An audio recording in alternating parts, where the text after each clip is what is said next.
Hello everyone out there, Ryan here, Silly Reviews, excited to show you this. It worked well. These are the little mixers, the 1/4-inch mixers you see. They're usually promoted that you can easily mix epoxies, resins. I got mine off Amazon, a 4-pack of the tall, small ones for like $6, shipped in a day.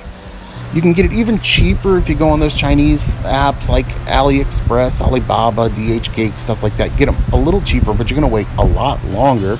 All the links in the description. We're going to mix up a can of Flex Seal liquid, and I'm using my rechargeable, I've been having this thing forever, my rechargeable 1/4-inch Ryobi screwdriver, and it worked flawlessly.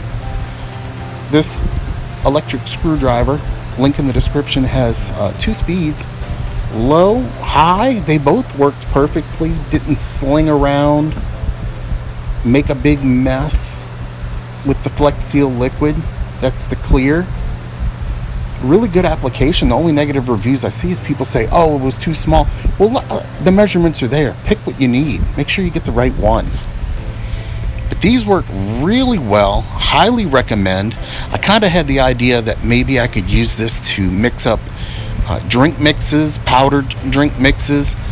But when I got them and I looked at the metal and I smelled them, I thought, nah, let's just leave it to more industrial applications. So highly recommend. 2 thumbs up.